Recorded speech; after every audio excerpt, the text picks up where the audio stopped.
Welcome back, everyone here in the room with us and those joining online. We're now moving into session 6 of this commission into the housing crisis. And in this session, we're going to look at disability and inclusion. We'll be hearing from people with disabilities who are struggling in the private rental market, forced into aged care or group homes because they cannot find homes that meet their needs, or are being turned away from homelessness services. Each of our speakers will have 5 minutes to share opening remarks, followed by questions from the commissioners, that's Doug and myself, based on what you've shared in your submissions, as well as here today. At the conclusion of the session, I'll try to summarise what we've heard and, of course, draw it to a close. Before we get started, I want to acknowledge and thank very deeply all of our speakers here and those of you online. I also want to take the opportunity to remind our participants that some of the topics that are covered may be difficult, and that we can take a break at any time. If you need to stop, step out of the room, turn your camera off, please feel free to do so. And with that, we will begin, and we'll hear first from Jane. Thank you, Jane.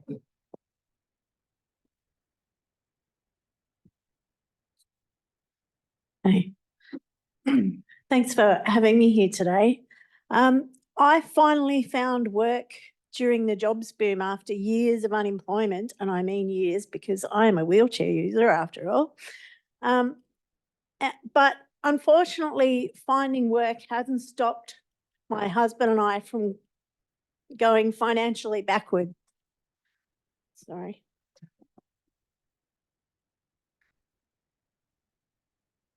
And that is because costs increased more than my income at about the time that I found work. My current contract ends on June 30th, and my employer is still waiting to hear from the DSS about grant funding, which may or may not result in a job offer for me. So as a wheelchair user, my chances of unemployment are about double those of my colleagues, and I'm a woman over 50, which also helps so much. Last time my husband and I were homeless because we were in between rentals, we stayed with my mum for a few weeks. Her house has 30 stairs, so that's not an option for me anymore, and I'm wondering how to manage homelessness with a power wheelchair. We need a government committed to full employment, and we need social security payments that provide social security. It's time this country had a guaranteed livable income regardless of employment status, because everyone deserves to be safe. I work part-time, mostly from home. We live in a 1-bedroom flat, so my workspace is in the lounge room. And I'd like to live in a place with a study. My home is accessible enough for me for now, but it may not be in the future. And accessible enough is hard to find. In our last place, if the lift broke down, I couldn't get my wheelchair in or out. We need good quality, disability accessible housing at no more than 25% of income for anyone who wants it, with good access to public transport that is also accessible and plentiful footpaths. The New South Wales and WA governments must sign up to the National Construction Code immediately. Accessible housing needs to be standard, not treated like an optional act of charity. Without it, we condemn people to inadequate private housing, as well as nursing homes and group homes, where we know that they are more likely to experience violence, abuse, and neglect, not the good life that everyone deserves. My husband and I lost all of our bond last time we moved, because chips and scrapes are very hard to avoid in a home that's not designed for a power chair when that's what you're using. It is unaffordable, and my bond this time is even larger. Government needs to address this problem. Yep. We need security for renters so that we can waste less money on moving costs and less time and energy dealing with housing stress. Unoccupied properties need to be highly taxed unless there's a fair reason for them to be unoccupied. Housing needs to be prioritised over short stay accommodation. Housing needs to be recognised as a human right, not set up as a wealth intensification scheme as it is at present. Thank you. Thank you so much, Jane. There's so much there in what you said that we'll be able to return to in a moment when we go to questions. Is Victoria online? Victoria, thank you for joining us, and I will invite you now if you're able to give us your submission. Yes, thank you for the opportunity this morning. Apologies for non-video. I am in the middle of my caring role, and unfortunately I need the privacy for my daughter. My name is Victoria. I'm a carer, mother of a remarkable, complex, high-intensity support wheelchair user with intellectual disability and epilepsy. Over 30 years, we have been renting in a non-accessible city. There's near non-existent and the elusive rental home within Sydney eastern suburbs where we've based ourselves, where my daughter's community supports, hospital, specialists, her well-known and well-loved support workers all live in this area. And I would basically leave in a heartbeat if it wasn't for these reasons to stay in this area. When you build a community over that length of time, it's very hard for my daughter, who looks to that as a safe and secure life, to move to and change to another area. We've also lived in this area for over 36 years prior to her birth. I was a professional at that time, earning a comfortable six-figure income, and had to give up my career to full-time care 24/7 for my daughter. We knew within a week that she had a severe disability, as well as many other multiple disabilities that have been undiagnosed. Currently, we're with the NDIS. Prior to that, we were at state funding with very minimal supports, but they were all geared towards us living in this area, as I said. My daughter is a GMFCS5 level. She requires constant round the clock care. She requires the use of a full power wheelchair, high-low bed, hoist, seizure mat, variety of other AT, which is very, very hard to find storage in a rental property for all of the equipment that she currently has. So when we start searching for properties, which is a frequent occurrence because of the current rent increases, we have just been hit with another $100 rent increase for a property that was built as a workman's cottage, I believe, in the 1940s. The owner that has this property paid this mortgage off about 20 years ago, but they insist that they require a rental increase. Last year's rental increase was $180. I negotiated with them down to $80, purely because they had refused to do any of the regular maintenance and emergency maintenance. The highest degree of temperature this property gets in the winter is 10 degrees. It is not insulated. There is very little ventilation. We do everything we can to avoid the mold that is occurring. There are termites. You cannot walk on the floorboards without them creaking, and that, of course, wakes my noise-sensitive daughter constantly. I have 30 years of rental issues that I would happily discuss with you and happy to take questions. It has been a long, very ableist, prejudice system dealing with real estate agents and owners who immediately refused our rental applications due to my daughter's wheelchair. I've had numerous inappropriate comments made towards me. I've been called a poor. We don't want people like you in our property. We concerned your daughter will draw on the walls and break and destroy things. There's so many other things that I can get into with that. It's virtually been every property we've ever applied for. We've had some sort of comment raised, some prejudice, some assumption is the key thing here. There is always assumptions that people with disabilities are trouble, problems, expensive, and very hard to get rid of because we can scream discrimination. In our last property, we were evicted with a no grounds eviction due to the molds that the owner refused to look into and repair. They did this at Christmas 2020 in the middle of the pandemic. We'd already been looking for a property and we had to accept this property that was full of mold again because we had no other place to go. When we rented this, it was $750 a week.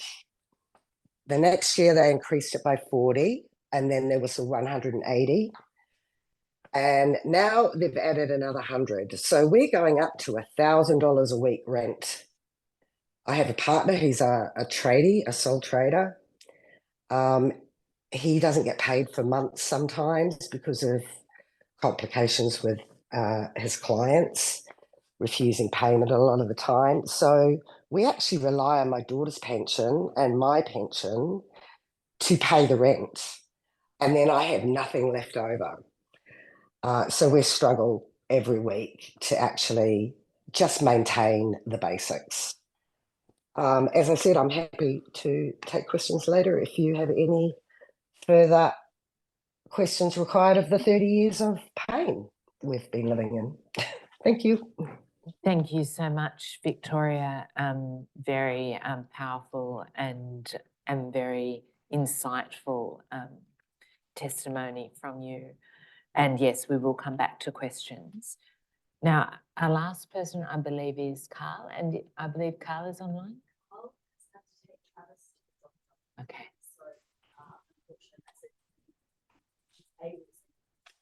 Mm-hmm.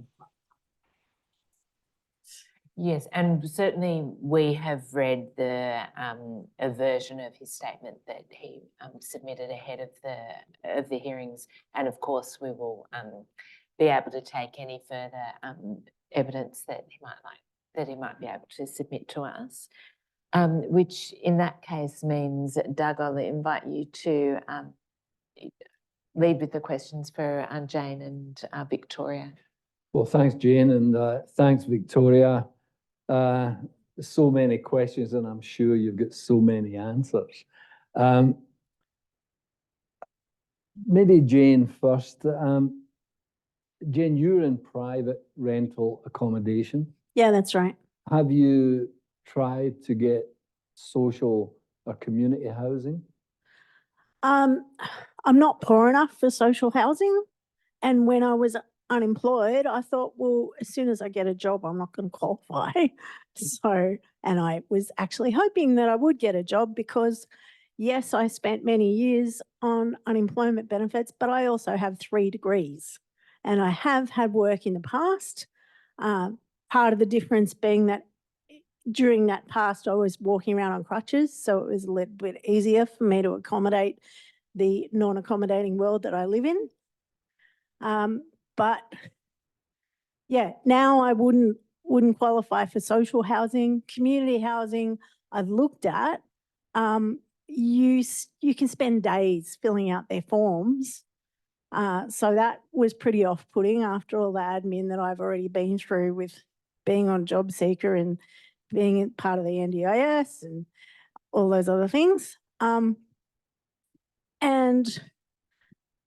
like one of the community housing options I looked at recently, they charge 20% less than the market, okay, that's 20% better than the market, but the market's inflated.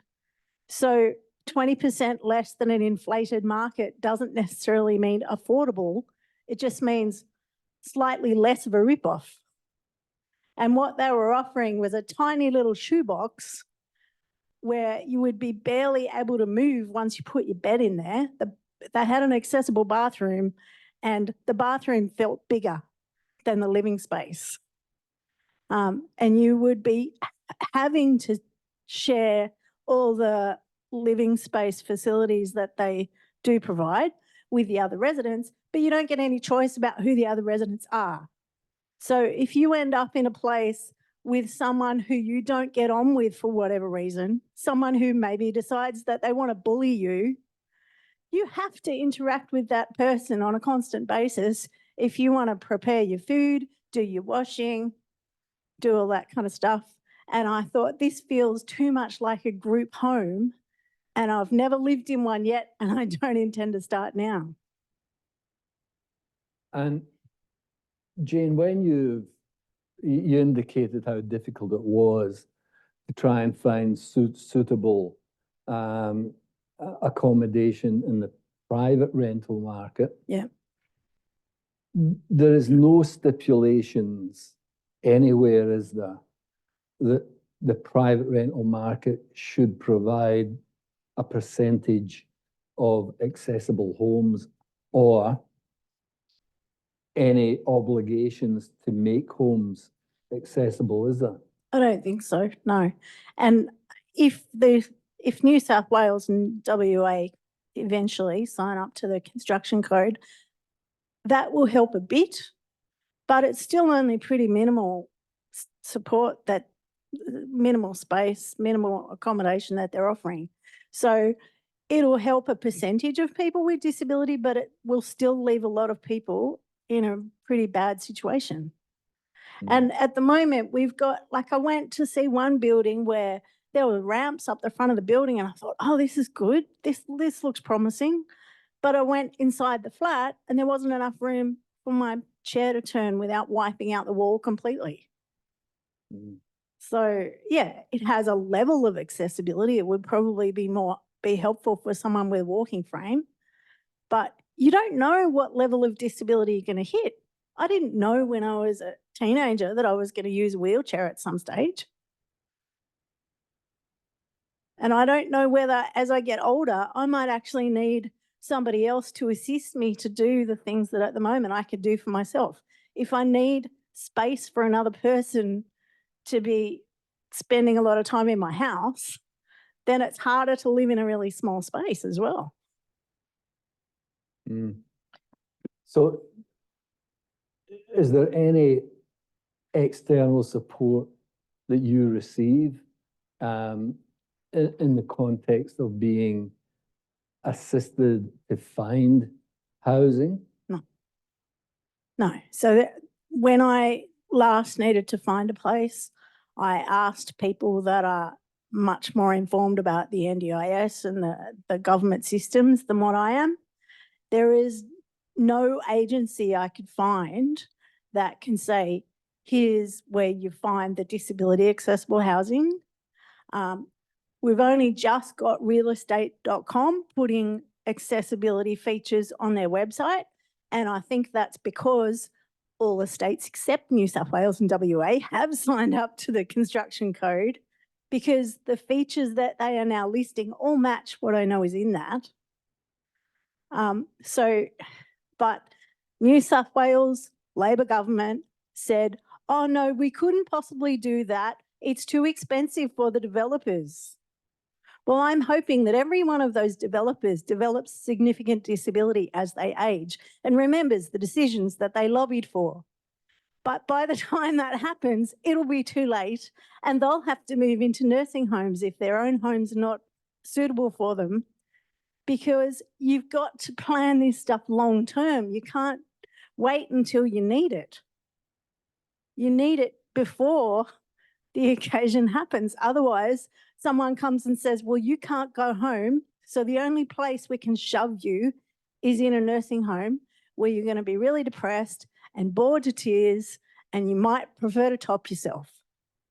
Well, I'm so sorry to disappoint you, but I think these developers will have plenty of cash, snuck away to look after themselves. That's the problem, isn't it? Yeah, well, I mean, developers are an issue in the context of what we're talking about now. The other issue, obviously, is you may be able to get a decent home. You may have a home that's got all the issues that you require, but then it's about accessibility to transport, accessibility to work. Is that an issue for you as well? Yeah, so I live in the inner west, and that's been a really good place to live because it's got a pretty good rate of footpaths. It's got pretty decent public transport for the most part. I went to visit a friend in Epping recently who said, "Oh, Jane, come to our house. We've built it and we've deliberately tried to make it really accessible, and we want you to check it out." Yeah, their house was fantastic. Getting to their house was really difficult because in Epping, as soon as you're not on a main road, there's no footpath. And it's not flat. There's like rounded grass that you can't take a wheelchair over. And it's really, really difficult. If I had to live in the suburbs, I would be so much less independent because you don't know whether you're going to be able to get down a street. But it costs more to live in the inner west. It costs more to live near the transport. I don't drive. I'm not able to drive. My husband's not able to drive. We need good public transport, but living closer to that makes it more expensive. Yeah. Yeah. Now, I'll come back because there's other questions that I want to ask you. But maybe if we go to Victoria. Victoria, in the context of the costs that you raise for accommodation, I think what you said was 750, then another 40, then another 180, and then another 100. Was there any justification for these? Yes, there was a formal generic letter that's standardized to state that the owner's costs have increased. Oh, so the owner's cost had increased? Yes, the owner's cost has increased. But in all honesty, there are real estate agents who push for these increases, obviously, so that their commission rises. So the owner currently that we have has numerous properties. We're one of many. They live in the actual area as well. I made myself aware of their circumstances because that's just the sort of person I am, unfortunately. A bit nosy, and I wanted to find out who we were dealing with because we've had such horrible real estate agents and owners in previous properties.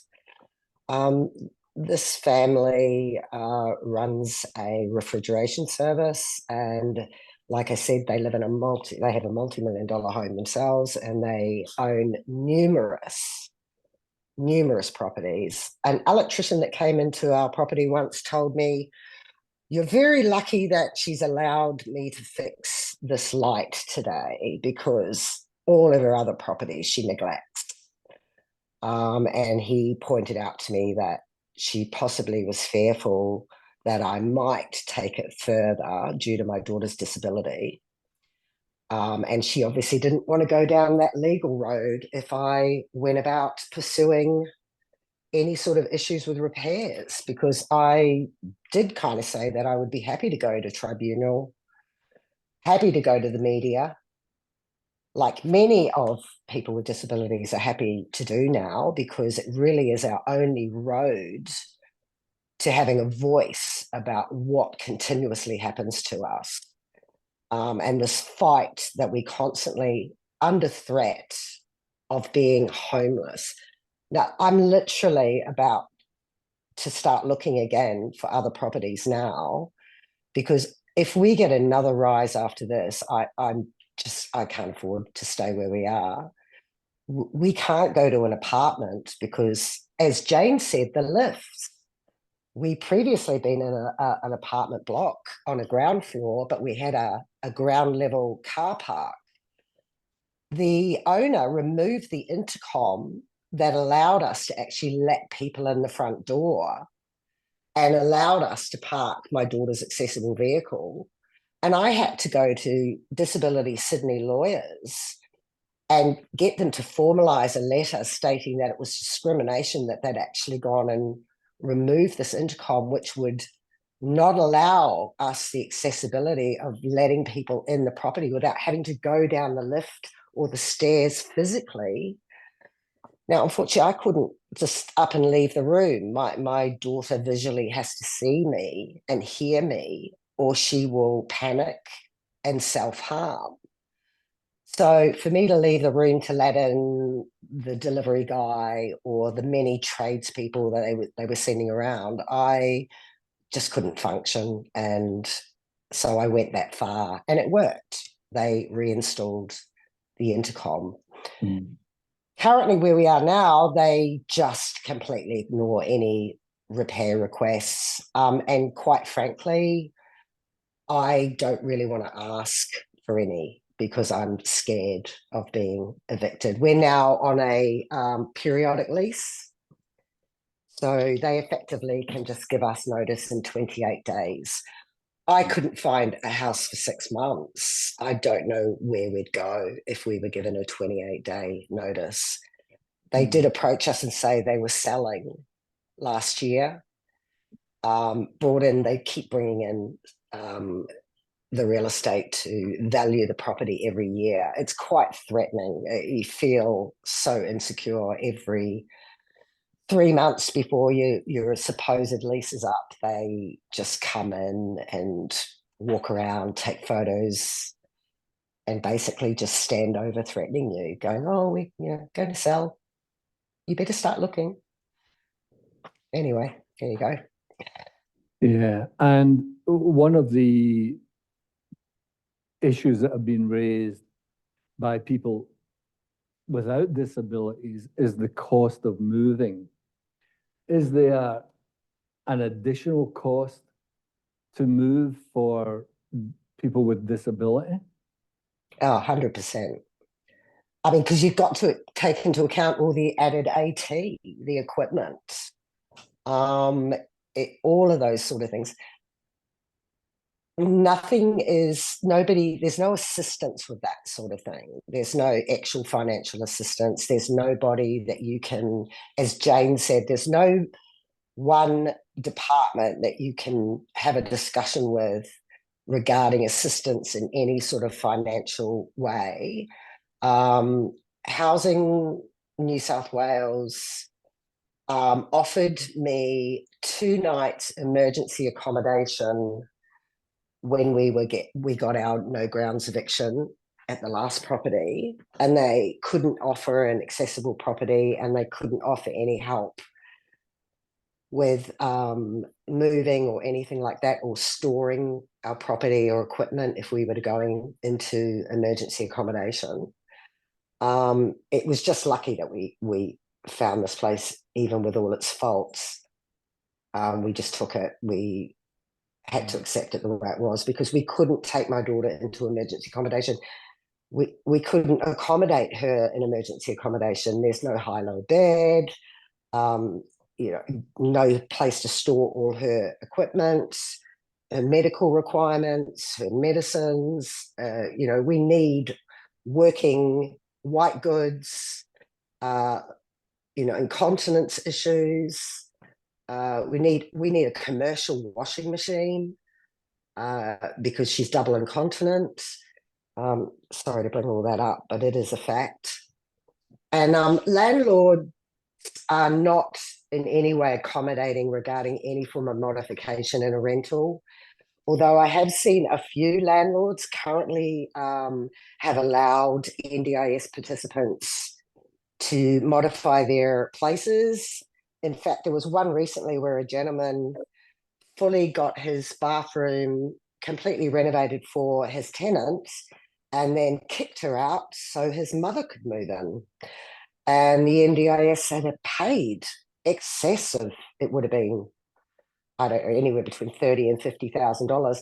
Now, I believe they're supposed to sign a contract for a long-term lease if they're going to do anything like that. And I think NDIS is learning that that's not going to work, because they have tried it, but it's not going to work, because somebody will come along and they will just kick that tenant out. They'll come up with some excuse. There's lots of loopholes to get somebody out. So in reality, you're living in constant fear of losing your private rental, Yes. and there is pressure or psychological pressure put on you in the lead up to lease renewals. Oh, 100%. I sometimes forget they're coming up. only because I'm so detoured. Currently, I'm putting in a submission to the NDIS review. My daughter's plan is under review. I've had various issues with Centrelink cutting her payment, believing that she's full-time working because there's a gentleman that lives in Western Australia with the same name as her. And they keep sending her job enrolments. My daughter is cognitively 5 years of age and physically unable to work, obviously. But for some reason, they keep forgetting about the 30 years of information they have on their files. So I'm dealing with all that. And then we have the lease and general life and all of that on top of it can be overwhelming. Utilities going up constantly. All that expense is even double when you're living with a disability, because you're using more power, more gas, more water, more transport. If we move from where we are now, I don't even know if I would be able to send my daughter to her day program because of the transport costs. Because if we move further out, but there's actually no point in us moving any further out, because the rentals are the same prices and they're non-existent. I mean, it's currently 1.3% available rentals in, I believe, our current area or within the Sydney metropolitan area. And none of those are accessible. There is nothing deemed accessible. We all used to go for ground floor apartments, but elderly people tend to go for ground floor as well. So you're fighting against an aging population who require ground floor. You're fighting against a housing crisis where there's virtually no supply, and then there's zero supply of accessible properties. Victoria, it's Nicole here. I was just going to ask you as well, if I may, about whether you've ever encountered any specialist NDIS housing providers. Are they only in the space of providing a type of accommodation that wouldn't be suitable for your household, or do you see any room for optimism in that type of space? Currently, I have just approached NDIS to submit a home and living application for SDA, supported disability accommodation. My daughter is eligible. We previously didn't put it in because there was no room for her choice and control of staying with her family, myself and my husband, her stepfather. They would only house her, and she would never want to be housed in a group home at a 1 to 3 level of support. She couldn't possibly share with anyone. She will only, and this is her choice and her supportive decision, to stay with us. They have brought in what we're applying for under is Appendix H of the legislation regarding family partners or children being able to live in the home. But because of where we are, there's very little SDA in the eastern suburbs. Properties are in excess of 2.2 million. What properties are SDA available in our area are group homes or single apartments with 1 or 2 bedrooms only. We require 3 for overnight active night support for my daughter who doesn't sleep. So we are actually paying for a 3rd bedroom out of our own pocket for a support worker. NDIS says they don't actually cover the bed for the support worker, the room for the support worker. We would need an SDA property with an overnight support room, garage housing, AT to house supports, and shed for housing equipment, room for cars for the support workers to park. All of those things are what we end up having to look for when we're looking for a rental as well. My daughter requires a bath, and my husband and I currently lift her in and out of the bath, 70 kilos, because the house is inaccessible. The hoist cannot fit through the doors because they're so narrow.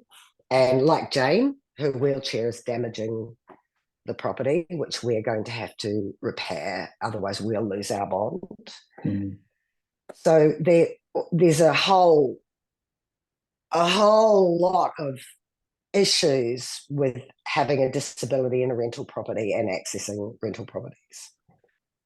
Thanks, Victoria. That's extremely insightful. I wanted to ask you and Jane as well, just one further question about the role of NDIS and housing.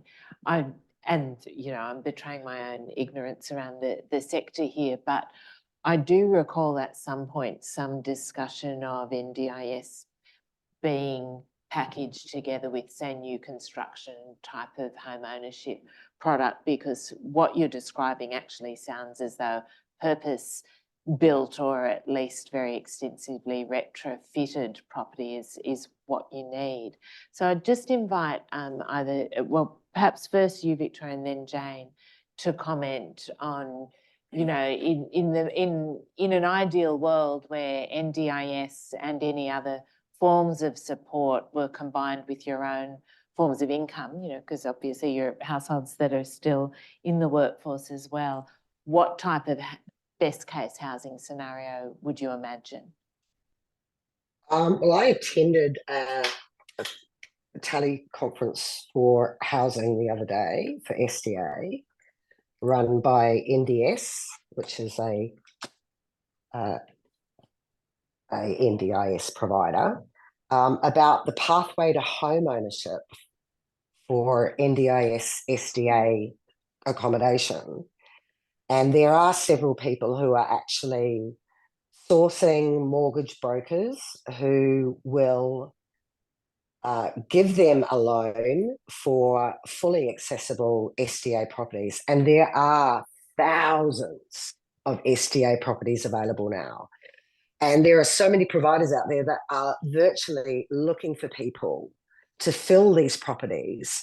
But the NDIS keeps denying people who are eligible, and some that are not, obviously, but they need housing.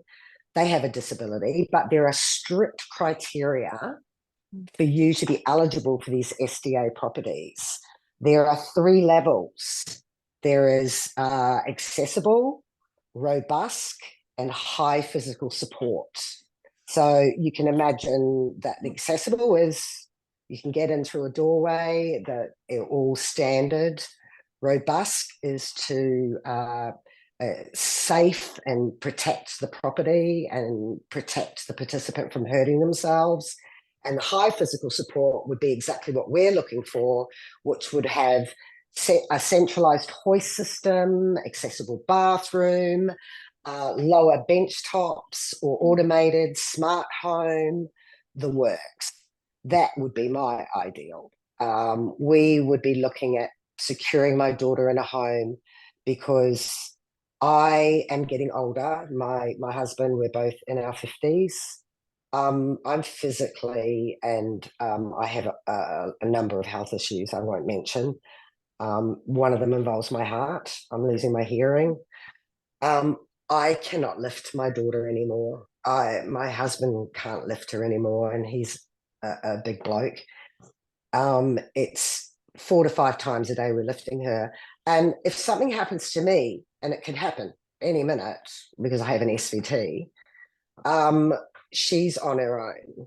No family, no friends. We don't have anybody that we can come to our immediate financial aid or put her in a home and support her. She would end up in group supports. I need a home for her with a roof over her head, that I can feel that she will be taken care of with individual living supports of her choice, not living with strangers. That is probably the worst nightmare. The level of abuse and neglect in group homes, I have sleepless nights regarding this. We tried overnight supports. My daughter was neglected. I came in one day to pick her up early. She was covered in mosquito bites, sitting in a corner of a room by herself while everyone was out of the building. She was unattended. I swore I'd never put her in that situation again. So if she has to stay with me until I pass, I'm going to do everything I can in my power to keep her with me. Thank you, Victoria. I can see Jane has some things to offer.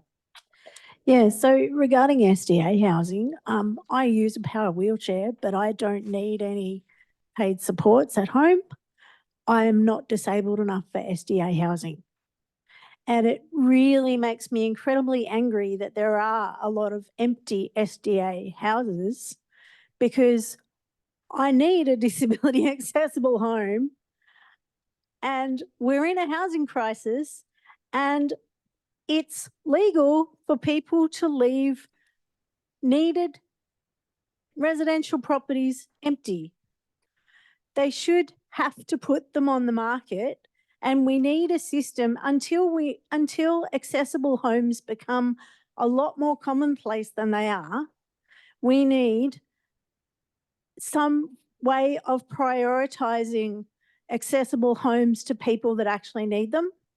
Maybe put it on the market for 3 months, saying we'll only offer it to someone with these accessibility needs. If you don't fill it after 3 months, then fine, offer it to someone who has a family and wants to use a pram or whatever that is, whatever their need might be. But at the moment, we continue to build residential places with shops on the ground floor. And we don't put ramps around the outside so that people with wheelchairs can get in and out when there's a fire, when the lift breaks down. We build these places, and so often they have one lift, if they have a lift at all. And when that one lift breaks down, I can't get in and out to go to work. I can't get in and out to do my shopping. I can't get in and out to have a life, see my friends. And then it'll be like, I could foresee a situation where I could end up losing a job, which would enable me to participate in a meaningful way in my community, because I can't get in and out of my house because the lift breaks down. Like, and I'm not eligible for SDA housing. They're not offering it to me. I'm not disabled enough. Yeah. May I just say something about the Housing Commission? Yeah, sure. We in this area, there was a very large area in Daceyville, which was built early 40s, again, another one, full of ramped properties under Housing Commission. Now, they've sold majority of the stock, the local government, I believe. I believe the money, Housing Commission stock is in Treasury, which seems an inappropriate place for housing stock to be held, which gives them the incentive to sell these incredibly expensive properties now based on their land and where they're located. Some are up at $4 to $5 million each now. They've been sold to private owners. There was a whole housing stock of accessible properties there that could have been taken over. And now the SDA property developers and investors, mum and dad investors, as well as big developmental companies, have all these empty properties. And they're so desperate for people, like I said, because the eligibility criteria is so high that there's people like Jane who need a place, could walk in there right now, but they're now renting them like boarding houses as well. They're getting people in there. They just want bodies in there to get the money, to claim the money from NDIS, to pay for their build, and then take all those persons up to 75% of your pension to pay your portion of the rent. So it's excessive cost under NDIS for SDA as well. The person on majority of people, that's a broad statement on disability and NDIS are on pension. I shouldn't really say majority, but there are many have to pay that portion of their pension towards rent and utilities and so forth. And we know that the DSP is under the poverty line. Exactly. Yeah, we do. Now, I'd like both Jane and Victoria, I'm not sure if you know the answer to this, but do you have any idea what international best practice is? What country does the best for people with disability? And you may not know, but I'm just wondering if there is any idea as to whether there's something we should look at that actually delivers for people with disability in the rental market. I'm sure there is, but I don't know where to find it. I'd start by asking Jordan Steele-John myself. And yes, I agree with that. I think you'll find that Europe has, particularly the Netherlands, has a rather robust community approach to housing. You can look at some of their dementia villages as a sort of an idea, I guess. But I mean, we really don't want to have people just all lumped together. That's the issue with Housing Commission. Nobody wants to be lumped together. We want to live in an inclusive society. Property should be peppered throughout normal communities, not lumped together. But they've done it in such a respectful manner that it doesn't seem like it's like a housing commission or like a gated community, supported community. That could work, but you need to have safeguards in place to protect people from abuse in those sort of environments, because it's the same thing that can happen in a group home. You put them in a gated community, they're subject to abuse and neglect if there's not proper safeguards in place. The best safeguards you can have is to organise yourself to facilitate people with disability and people with any other form of vulnerability being connected strongly to the community around them. Because it's the person who notices that you didn't turn up for whatever thing you normally go to who will raise the alarm and who will say, no, I'm not going to stop until I find out. The social worker could take 3 weeks to get your case. You can't rely on the system to look after you.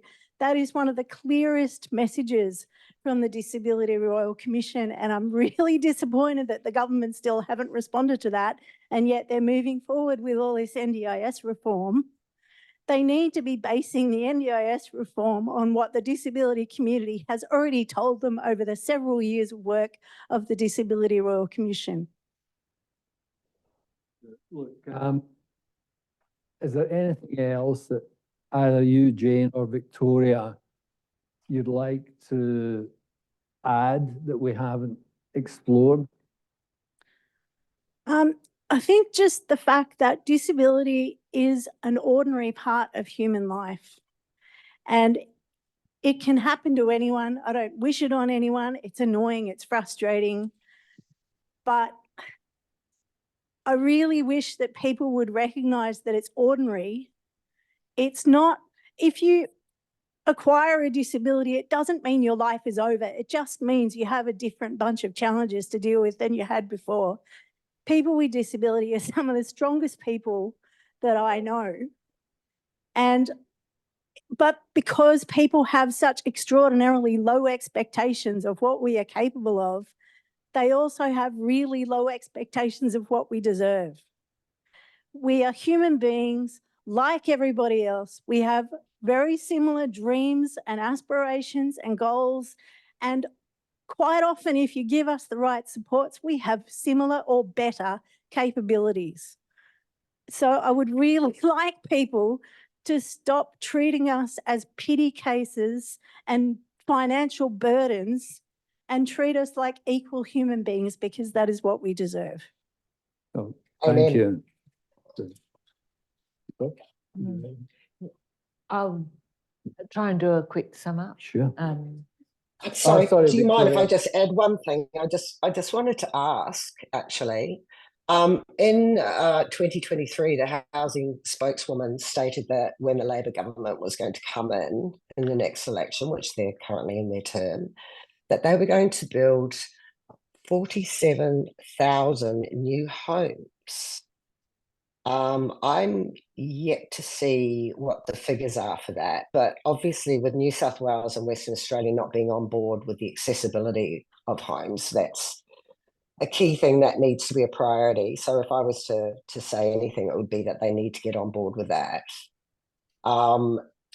And also, where are these homes? What happened to this promise for these homes? And it's really not my job to find the solution. That's the current government's job to find those solutions. But one would be to either raise the rate to enable us to keep affording these increases, or bring in rent caps, please. Yeah. So, yeah. Nicole.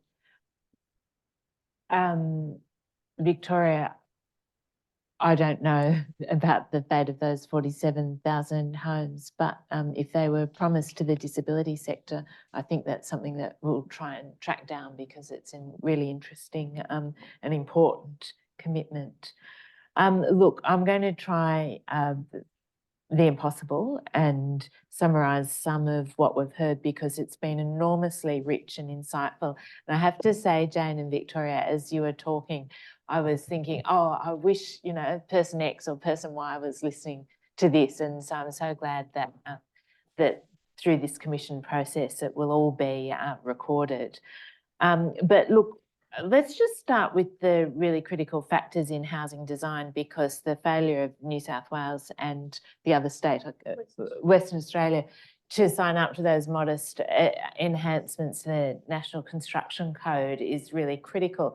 But it drives home, listening to you, Victoria and Jane, here in the room, talking about the special housing design factors that need to be considered for people with a disability who may be working at home, for instance, who may have carers, who need additional storage for their equipment, who need, you know, durable spaces to live in, as well as those accessibility principles, which are probably the modest things in the construction code. I also heard issues around parking I'd never considered before, Victoria, as a land use planner, and intercoms.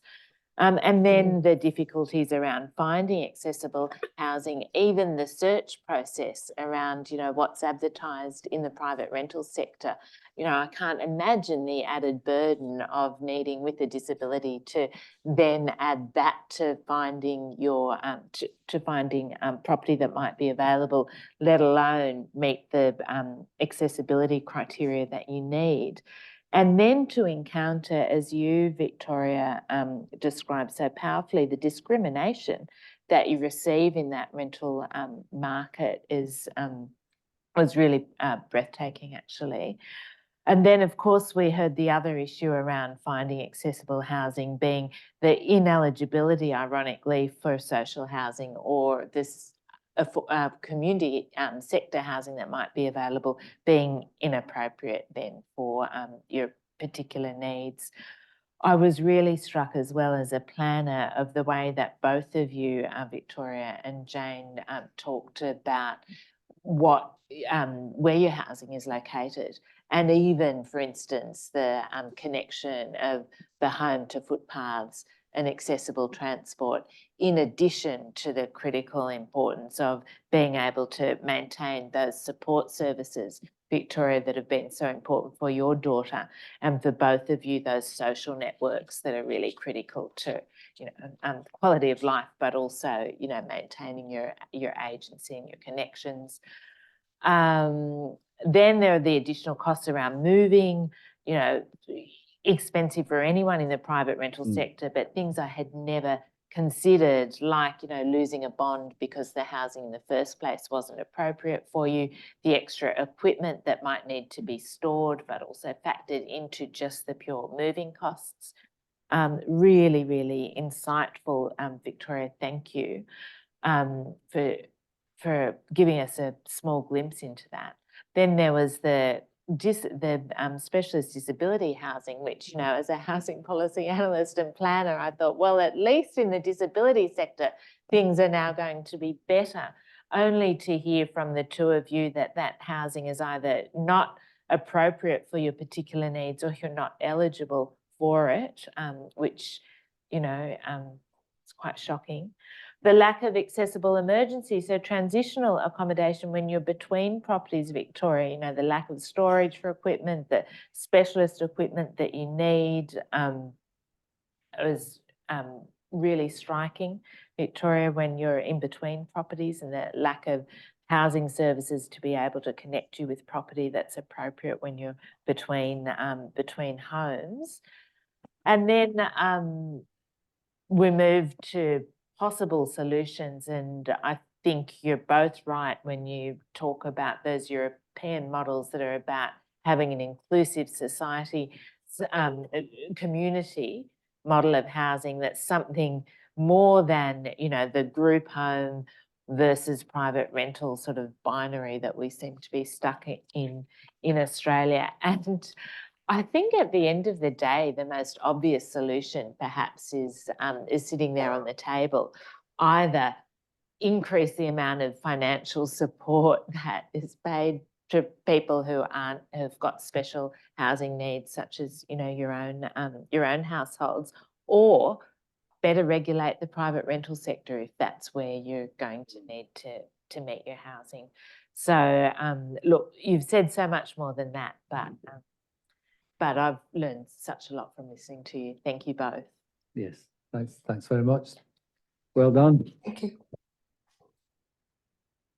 Now, I think we're going to have one last session before the break. Submission. Yeah, submission, yeah.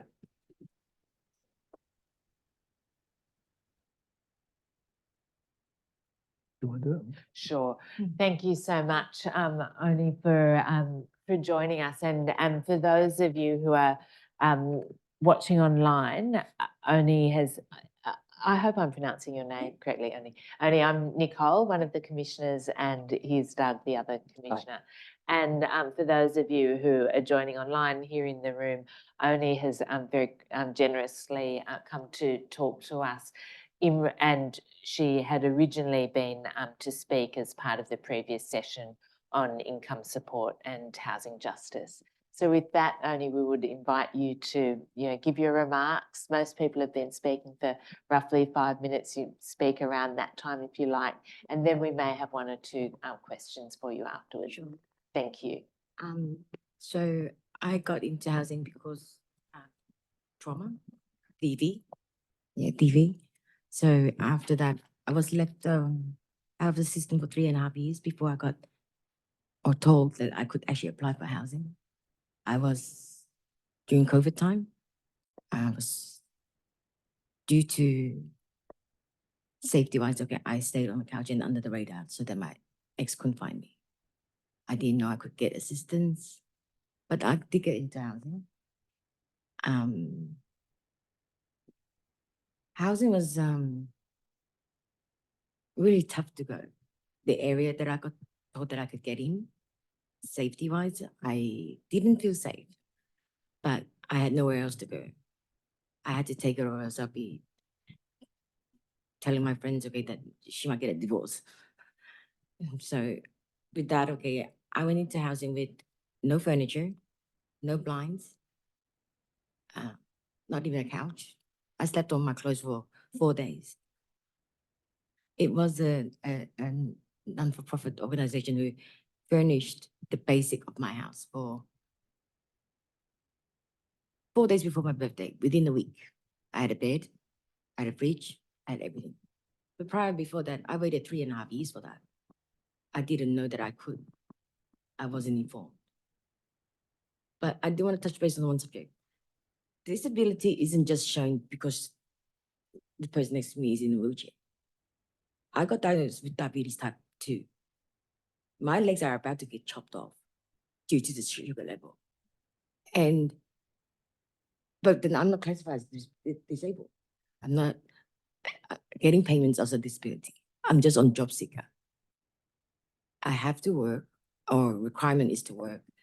But when I'm stuck in my bed for 4 hours and I can't get off the bed, certain times like that, okay, probably 2 or 3 times a month, but I'm not disabled. I don't know what you classify as disabled. My legs are purple. I don't feel them. I have no strength below my knees. That makes me, I can't sleep at night because they constantly throb. But with that, I still have a home. I'm under a roof rather than not. And I still went through a program to regain myself, to go back into the economy. I am doing studying. I want to give back. But this place is, I've only got another 6 months left. Then the contract is up for the assistant I had. But then I can't afford it. $200 a month is just based on my medication, my needles, my insulins and all that. I'm not left with much, okay? I did a calculation. I'm minus $572 a week. Minus. How do you expect me to live? Just on medication, not including food. Electricity bill, rental is, 25% of my job seeker pay, a fortnight. I'm not earning 570 a week or 750 a week. I'm earning 350 a week based on that income. So you guys have built a lot of studios, 1 bedroom, that got completed in 2017, 2018. Like Victoria said, promised 400 something thousand homes around Sydney or New South Wales. I don't see it. I got moved into a place where it was empty because the gentleman, okay, had to move into nursing home. I see people, okay, going in and out of, okay, my towers, where when you know the blind, there's no blinds on the windows, that place is empty. That's because the person is growing old, needed care. Now they are getting cramped. No more 2 bedrooms. I really hardly see that you guys are building in 2 bedrooms. It's a 1 bedroom or studios. So we're all cramped in one. And yet, when you don't have a lift, you're walking 7 stairs down, and 7 stairs up. And I can't do that with you on my leg. But that's my story so far. Thank you, Ani. Doug, I might, Yeah. if it's okay, Ani, No. because it would be useful for us to add some more insights into this inquiry in the report. So you're now in a private, you're in social I'm housing? at Redford Towers. And yet you said you've got 6 months left on your... When I signed on, okay, it was for 18 months only as an assistant. I know that people have stayed on longer, but based on conditional or whichever. The towers, okay, we're going to get knocked down for you to rebuild. That was spoken 20 or 30 years ago. I'm still living in there, and people are still moving in there due to emergency wise. There's no other choice left, okay, or else if we don't take it. I'm a girl that lives in those towers where my building is probably the safest one out of the 3, because I have a childcare center downstairs. I have elderly, okay, up and down, okay, above me. But it doesn't mean that you don't have those statistics as well. Just because I live in those towers doesn't mean that I'm one of those numbers. I have my own needs. I shut my door. I don't go out at night. I don't interfere, you know. But you can't expect me to move out anywhere that I can afford. I Right. can't. All your western suburbs, all the others, okay, they've been taken. You're always full. I can't get transfer. I can't get approval. No one wants swap to come into my tower. And only, I know difficult as your current housing circumstances are, it took a number of years even before you were able to access your current home. What difference would it have made over that period of your life if you were able to access that support sooner, like, you know, when you were trying to escape your domestic violence? Can you hear it in my voice that I'm not confident? It wasn't unfair. It was so unfair for me. But I got never told. After court, the court lady said that she'll call me back. That didn't happen. I didn't know what to do. I didn't get followed up. I didn't even get guided. Okay, oh, this is your next step. I didn't wait. I didn't get a phone call. That was it. I'm just another number. I'm not individual, you know. I wouldn't be so depressed. I wouldn't have gone into a mental state. I wouldn't have had to slap myself across the face and wake up and let's do it. I have to get up and do it myself. And it's when I got through, you know, the Women's and Girls Homeless Center. That's where I got told, I can get this, I can get this, but I didn't know prior. There was times where it was so dark for me that nobody else could help me. Mm. When you guys or the social worker, they go home, they don't know what goes on behind the door. We are there to protect ourselves. We just want to be in your good book so that you guys don't give up on us. That's all. If I got given home earlier, I wouldn't have this fear in me. 6 o'clock, okay, you know, on a weekday, I got jumped. I got robbed. This is 6 o'clock. It's still daylight. So I wouldn't have had this anxiety that I'm constantly looking at the back of me. Or, you know, I've fallen on the floor and then nobody helps me. It was slowly. Thank you for sharing that with us. It really illuminates the importance of making services not only adequate and available, but also making sure people are even aware of those services that exist. And now the importance of having access to a secure home that's also appropriate for your needs as well. Everyone who knows that I live in those towns, like, oh, you live there. I go, and at least, okay, I feel safe. Now it has changed compared to back then. But still, the people, how they think, the judgment of that, it's different. Everyone thinks that, oh, you live in Redfern Towers. Wow. I'm not a part of a number. I'm a human being, Mm. you know. I still pay for electricity. I still pay for tax. I still use the services, you know. So Oni, you say that you've got 18 months left, is that right? No, when I first got signed into this property, my contract was for 18 months, Okay, how long have you been there? a year, 12 months So have you got 6 months? left. So I've already started looking where I have to change it. Otherwise, I might not get assistance. Are you getting any assistance to find accommodation? Or is there any possibility you could stay where you are?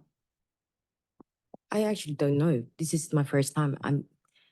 That is nothing like people who think that I get assistance or that. It's not a walk in the park for me. I don't know what my next step is. Mm-hmm.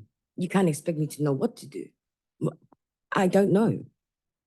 I haven't tried. I've heard stories.